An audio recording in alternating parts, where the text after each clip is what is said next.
The rain had just stopped falling over New York, leaving the streets slick and shimmering under the neon glow of Times Square. The air was heavy with the smell of wet asphalt, and somewhere in the distance, a saxophone played a lonely tune from a street corner. Daniel Hayes pulled his coat tighter around his shoulders as he stepped off the subway, his breath curling in the chill of the late evening air. His apartment was only a few blocks away, but his pace was slow, his mind somewhere else entirely. It had been 3 months since his father passed away, and the apartment felt emptier than ever. Daniel had spent most of that time sorting through boxes of old belongings, each one a reminder of moments long gone. But there was one thing he hadn't found, the one thing that mattered most to him, the old family photo. It wasn't just any photo. It was the last picture ever taken of his family together before everything changed. His mother's smile lit up the frame, his father's arm resting proudly over Daniel's tiny shoulders, and his sister Emily holding a half-eaten ice cream cone, her cheeks sticky with sugar and laughter. That picture was taken just 2 weeks before his mother's sudden death, a loss that had fractured the Hayes family in ways that never truly healed. Daniel had searched every drawer, every box, every dusty corner of his father's place, but the photo was gone. And now, with both parents gone, it felt like the last thread tying his childhood together had been cut. That night, as Daniel unlocked his apartment door, something unusual caught his eye. A small weathered envelope had been slid under the door. His name was scrawled across it in handwriting that seemed oddly familiar, though he couldn't place it. He tore it open and found a note inside, short, cryptic, almost like a whisper from the past. If you want to find what you've lost, go to 215 Orchard Street. Tomorrow to 7 p.m., Daniel frowned. Orchard Street was in the Lower East Side, a place he hadn't been to in years. His gut told him this could be a scam, but there was something in the slanted handwriting that tugged at him, a distant echo of his mother's penmanship.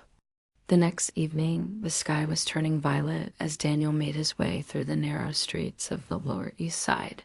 Old brick buildings with rusted fire escapes loomed overhead, and the smell of fresh bagels and street food lingered in the cool air. 215 Orchard Street turned out to be a tiny antique store, the kind you could walk past 100 times without noticing. Inside, the shop was a maze of forgotten objects, tarnished picture frames, faded postcards, vinyl records, and dusty lamps that looked like they belonged to another century.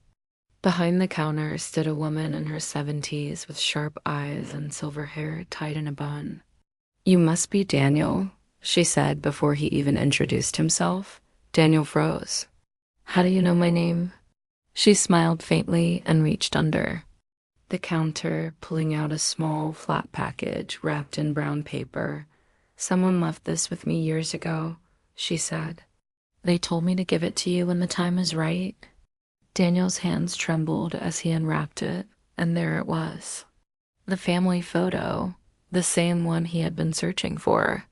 His heart raced as he stared at his mother's smiling face, his father's warm expression, Emily's messy hair, and bright grin. "Who left this here?" he asked, his voice shaking. The woman hesitated, then nodded toward the back of the shop. "Why don't you ask her yourself?" Daniel turned, and there, stepping out from the shadows, was Emily. It had been 12 years since he'd last seen her. She looked older, more worn, but her eyes, those bright, stubborn eyes, were the same. For a moment, neither of them moved.